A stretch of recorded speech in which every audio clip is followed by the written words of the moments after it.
Columbia Network takes pleasure in bringing you Suspense.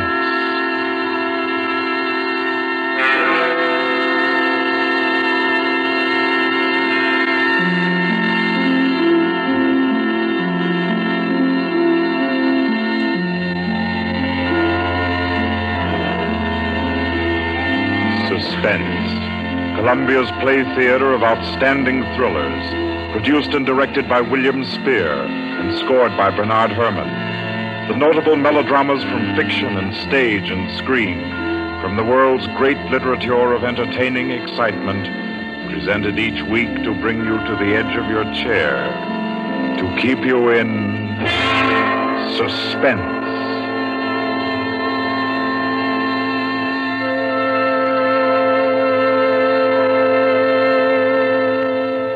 Tonight's adventure in suspense is from the pen of Dorothy Sayers. She called it The Cave of Ali Baba. Like the tale told by Scheherazade, a distinguished ancestress in the storytelling art, Miss Sayers' thriller deals with 40 thieves and with 2 magic words. For your uneasy listening, then, Suspense presents The Cave of Ali Baba.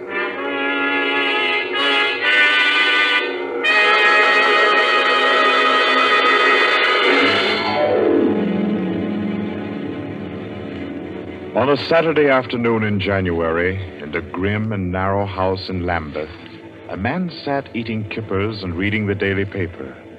He was smallish and spare, with brown hair rather too regularly waved and a strong, brown, pointed beard. His double-breasted navy blue suit, his socks, tie, and handkerchief were all scrupulously matched, and his brown boots just a trifle too highly polished. He did not look a gentleman, not even a gentleman's gentleman. Yet there was something about his appearance which suggested that he was accustomed to the manner of life in good families. A superior butler, perhaps, yet not old enough to be retired. A footman who had come into a legacy, yes. He had just finished eating, and he was sipping his coffee when a slight noise at the front door caught his ear. Swiftly, too swiftly for a quiet little man sitting eating kippers and reading his paper on a Saturday afternoon, he sprang up. He dashed through the small hallway and he flung the door open. Of course, no one in sight. The society is at least dramatic in its delivery of its correspondence. And as if he knew what he would find, he shut the door and turned to the hatstand in the hall. An envelope had been placed there. It was addressed to Joseph Rogers. So Mr. Rogers opened the note. Number 21. An extraordinary general meeting will be held tonight at the house of number 1 at 11:30. You will be absent at your peril. The word is finality. Finality. Yes, I think so. The man called Joseph Rogers stood for a moment, studying the note. Then he strode to the rear of the house, to a tall safe built in the wall.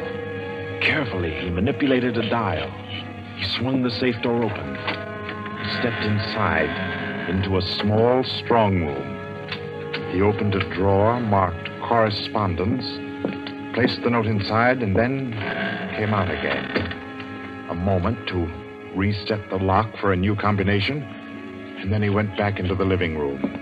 He reached for the telephone. He lifted it from the cradle and then reconsidered. Too dangerous. He hurried upstairs and clambered into an attic. In the furthest corner, he searched for and found a knothole in the woodwork. He pressed it.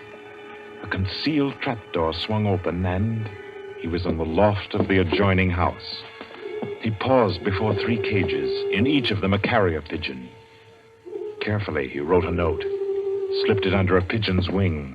There you are, my pretty. There, take it easy now. There you go. Lie straight. 4:30. I'll send another pigeon at 5 and the third at 6. I should have my answer by 9:30 at the latest. Oh, I forgot one thing, most important. Mr. Rogers moved through the trapdoor, back into the attic of his own house, and and once again he stood before the tall safe built in the wall. He opened the door, stepped into the strong room, moved for a moment quietly in the dark, and then spoke gently. Now, be good, my sweetheart. I'm depending on you. Open sesame. Come on now, old thing. Open sesame. Open sesame. Ah, that's better. That's very much better.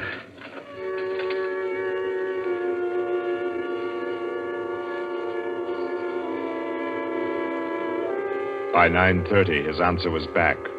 All the little piece of paper said was a hasty okay. At a quarter before 11, he took his revolver from a locked drawer, inspected it carefully. Yes, loaded it with cartridges from an unbroken packet, and left the house. He walked quickly, keeping well away from the wall. And when he climbed on a bus, he sat next to the conductor, where he could watch all who got on and off. By 25 minutes after 11, he was out on lonely Hampstead Heath, pausing in the shadow of a large tree to adjust a black velvet mask on which, in white thread, was stitched the number 21. Then he stepped briskly to the door of the villa that lay before him and...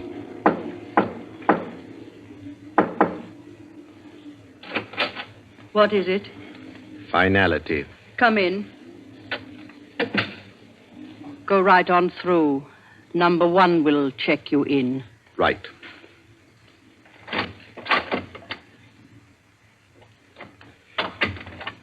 "21, sir.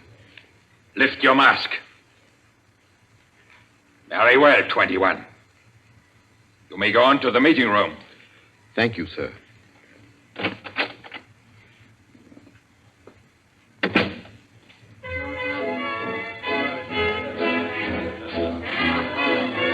The room of the villa in which Mr. Rogers now stood was a large one, a brilliantly lighted room. There was a gramophone in one corner blaring out a jazz tune. To its rhythm, couples, masked men and women, were dancing. Some were in evening dress, some in tweeds and jumpers. In another corner of the room was the bar. Mr. Rogers went up to it and asked the masked man in charge for a double whiskey. He consumed it slowly, leaning on the bar. The room filled.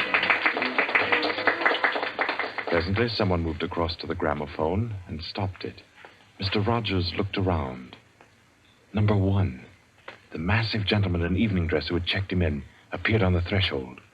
A tall woman in black stood beside him. Her mask, embroidered with a white number 2, covered her hair and her face completely. Only her fine bearing, her white arms, and her dark eyes, shining through the eye slits, proclaimed her as a woman of power, of physical attraction. The masked dancers were silent now as number 1 spoke. Ladies and gentlemen, we are short 2 members tonight. I need not inform you of the disastrous failure of our plan for obtaining the plans of the Court Windlesham Heliscoper. Our courageous and devoted friends, number 15 and number 38, were betrayed and taken by the police. Some of you might fear that under examination these 2 would break down and give away our society. There is no need for such a fear. I gave the usual orders, and their tongues have been silenced. Their defense will be discreetly compensated in the usual manner. I call upon number 12 and 34 to undertake this agreeable task. They will attend me at my office for their instructions after the meeting. Will the numbers I have named kindly signify by raising their hands that they are able and willing to perform this duty? Thank you. Ladies and gentlemen, please take your partners for the next dance. The gramophone struck up again. Mr. Rogers turned to a girl near him in a red dress. She nodded, and they slipped into the movement of a foxtrot. The couples gyrated solemnly and in silence. Their shadows were flung against the blinds as they turned and stepped to and fro. The girl in red spoke to Mr. Rogers. What's happened? I'm frightened, aren't you? feel as if something awful was about to happen. It does take one a bit short. Number one's way of doing things. But it's safer like that. Oh, those poor men. No talking, please. You know the rules. Sorry. In silence, the dance continued. And then it came to an end. And then when it had finished, the dancers came again to where number one sat and waited with tense eagerness for him to speak. Ladies and gentlemen, you may wonder why this extraordinary meeting has been called. The reason is a serious one. The failure of our recent attempt was no accident. The police were not on the premises that night by accident. We have a traitor amongst us. This last failure was not the first. You'll remember the unfortunate way in which the affair of the Dinglewood pearls turned out. And there were others. However, I am happy to say that our minds can now be easy. All these troubles have been traced to their origin. The offender has been discovered and will be removed. The misguided member who introduced the traitor to our ranks will be placed in a position where his lack of caution will have no further ill effects. There's no cause for alarm. Ladies and gentlemen, please take your partners for the next dance.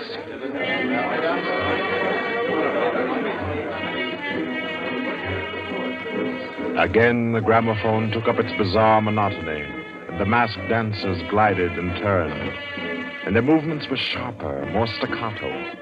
The girl in red was claimed by a tall mask in evening dress. A hand laid on Mr. Rogers' arm made him start. A small, plump woman in a green jumper slipped a cold hand into his. The dance went on.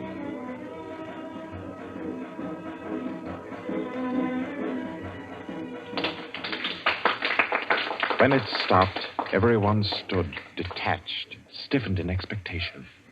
The endless interval was over. Number one raised his voice. Ladies and gentlemen, you will no doubt wish to be relieved of the questions on your mind. I will name the persons involved. Number 37. No! Silence! I swear on never. Silence! You have failed in discretion. You will be dealt with. If you have anything to say in defense of your folly, I'll hear it later. Sit down. Number 37 sank down upon a chair. He pushed his handkerchief under the mask to wipe his face. Two tall men closed in upon him. The rest fell back. Ladies and gentlemen, I will now name the traitor. Stand forward. Number 21. Take off your mask. Number 37. This man was introduced to our society by you under the name of Joseph Rogers, formerly second footman in the service of the Duke of Denver, dismissed for petty thievery. Did you take steps to verify the statement? I did, as God's my witness. It was all straight. I had him identified by two of the servants. I asked all over about him. The story was true. I'll swear it was. Number 21. Your name has been given as Joseph Rogers. Is that your real name? Answer me. Is that your real name? No. What is your name? Peter Death Braden Wimsey. Silence!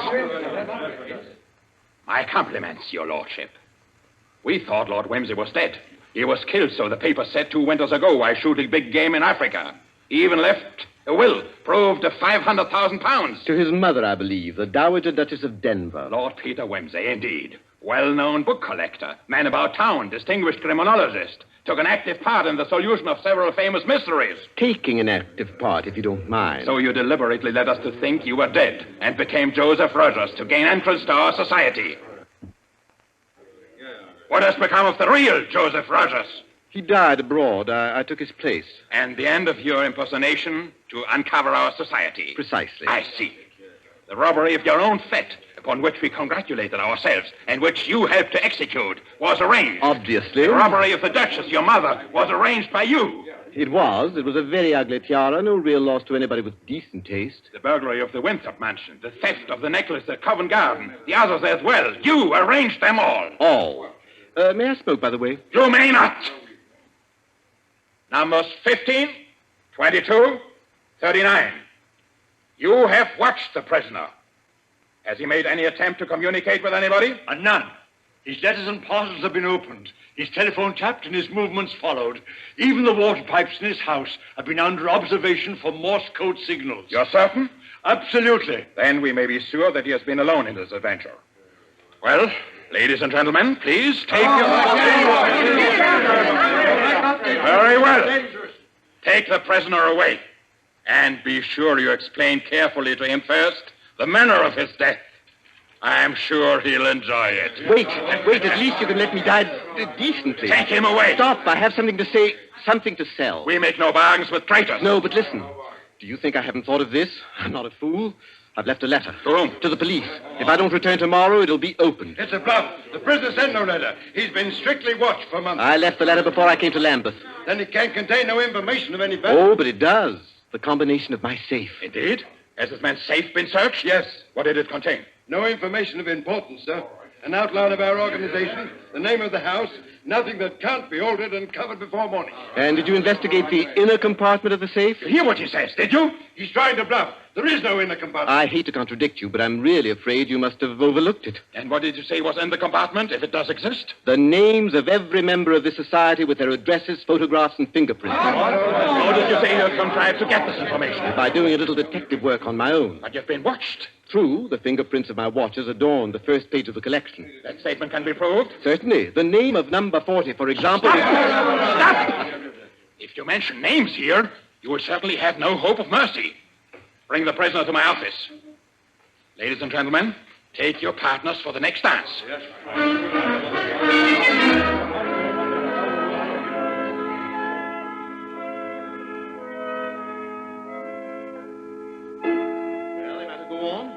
Prove that I know your gang from number 1 through number 25. Do you want me to prove that I know the others as well? My lord, your story fills me with regret that you are not, in fact, a member of our society. Wit, courage, and industry are valuable in an association like ours. I fear I cannot persuade you. No, I suppose not.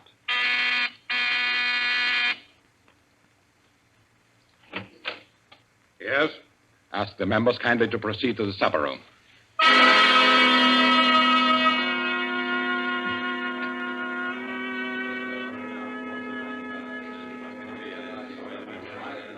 Ladies and gentlemen, I'll not conceal from you the seriousness of the situation. The prisoner has recited to me 25 names and addresses which were thought to be unknown except to their owners and to me. There has been great carelessness. Fingerprints have been obtained. He showed me some photographs of them. He tells me that the book of names and addresses is to be found in the inner compartment of his safe, together with certain letters and papers stolen from the houses of members, and several objects with fingerprints. I believe he tells the truth. He offers the combination of the safe in exchange for a quick death. I think his offer should be accepted. What is your opinion, ladies and gentlemen? The combination is known already. Fool! This man is Lord Peter Wimsey, a scientist of crime. Do you think he will have forgotten to change the combination? Oh, I say give him the promise. Time's getting short. You agreed? It's a bargain, Wimsey. What is the combination? The word of the combination is unreliability. And the inner door, the inner compartment. In anticipation of the visit of the police, the inner door is open. Good. Number 12 and 36. You will go to the prisoner's house and... Why should any more members just That's right. I agree. Nobody ought to be trusted. Then what, ladies and gentlemen, do you suggest? You go yourself. You're the only one that knows all the names. You go yourself. I second that motion. Is the wish of the meeting, then, that I should go? No. I say no. No, don't go. Number 1 is our president, the head and soul of our society. If anything should happen to him, where should we be? You've all blundered. We have your carelessness to thank for all this. Do you think we should be safe for 5 minutes if he were not here to repair your follies? Well, there's something in that. If you will pardon my suggesting it, the lady appears to be in a position peculiarly favorable for the reception of the president's confidences. The contents of my modest volume will be no news to her. Why should she not go herself? Because I say she must not. If it is the will of the meeting, I'll go. Give me the key of the house. Here. Is your house watched? No. If I have not returned in 2 hours, act for the best to save yourselves. And do what you like with the prisoner.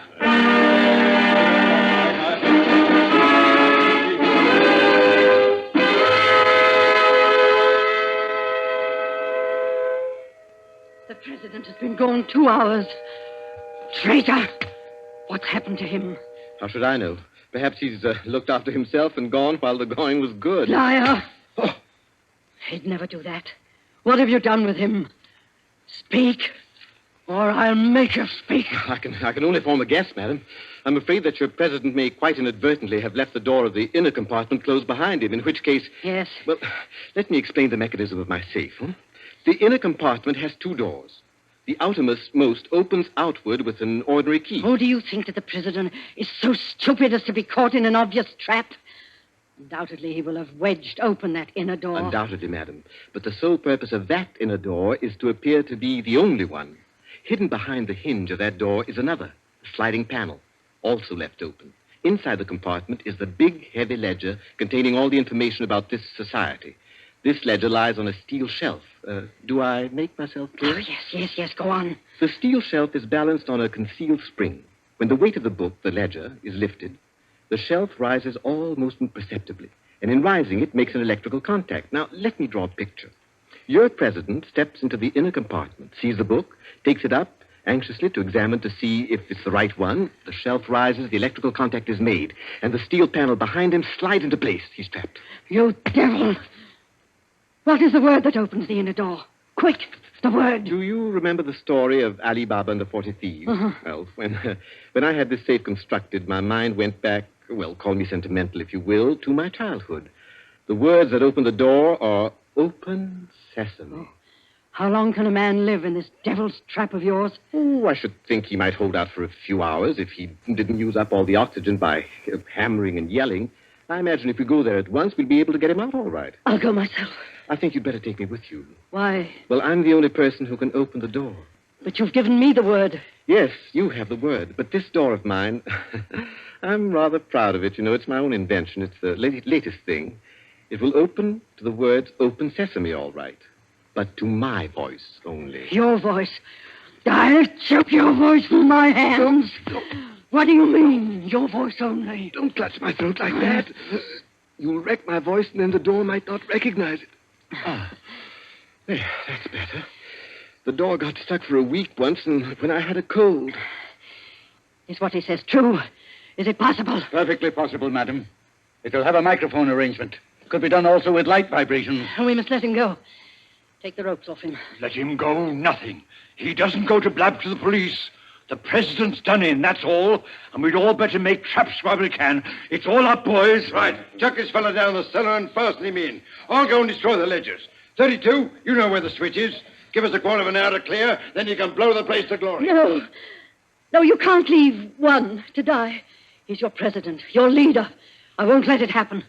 I won't. I'll free this man myself. Here, none of that. Let me go. Let go of me. Think, Blaster, think. It'll be light in an hour or two. The police may be here at any moment. The police? Oh, yes. Yes, you're right. No, we mustn't imperil the safety of all for just one man. He himself would not wish it. Throw this man in the cellar and let's get out of here while there's time.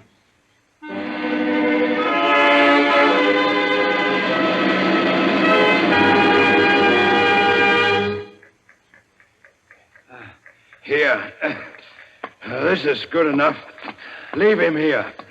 Right. Let's go. Hey, you chaps. Yeah? Should have gagged him. I say, it's lonesome down here in this cellar. You might at least leave the light on. Don't worry about the dark. They're taking you here as the time fuse for the bomb that's going to blow out this place. It's all set. You won't have long to wait. Not long.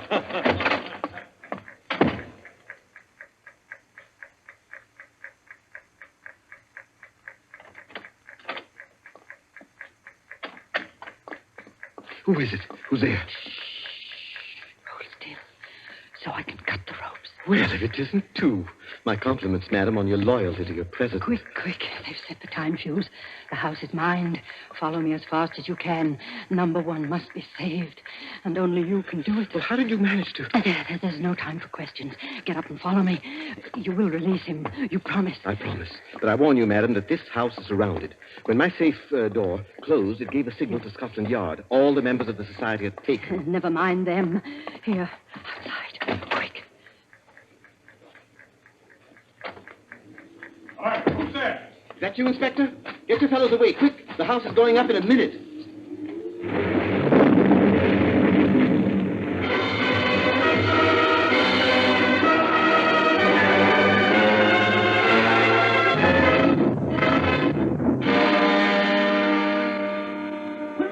Lord Wimsey! It's Inspector Parker, old man. Are you all right? I'm a bit winded. What's happened, Inspector? Well, about half a dozen of them got blown up. The rest we bagged. Hurry, we must hurry. Who's this? One of the gang. She's called number 2. We must save him, we must. Golly, I clean forgot the gentleman in the safe. Parker, where's your car? It's down the lane. Send one of your men down to get it. Right. Johnson, bring that car here. Yes, sir. I've got the number 1 of the whole company quietly asphyxiating at home. I promised we'd get back and save him. He's the bloke that we've been wanting. The man at the back of the Morrison case and the Hope Wilmington case and hundreds of others.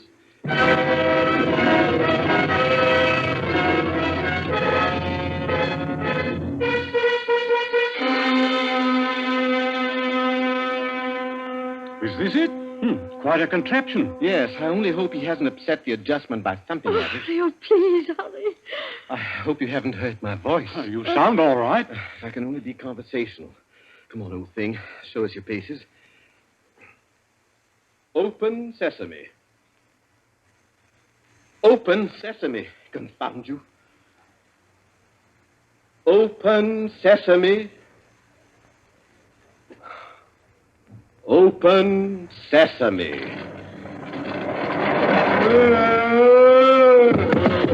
He's dead. Let me see. No, he's not. He lived to stand his trial.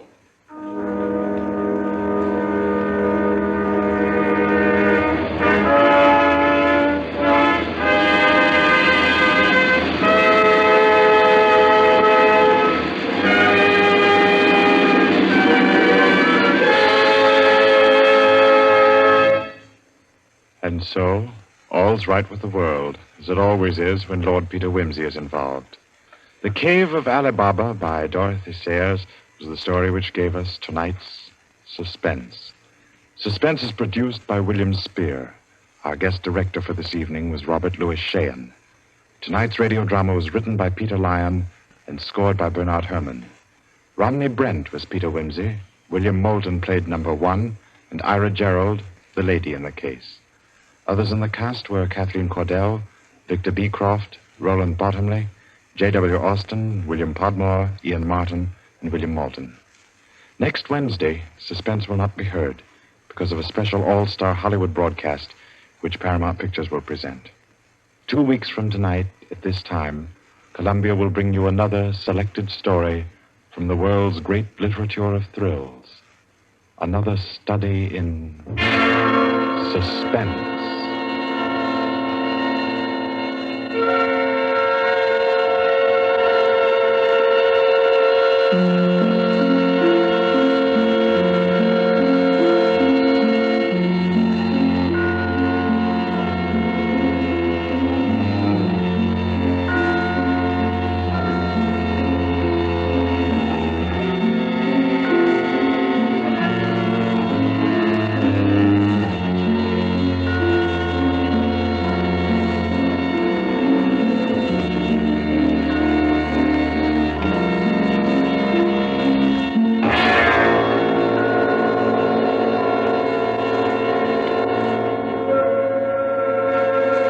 This is Barry Kroger, and This is the Columbia Broadcasting System.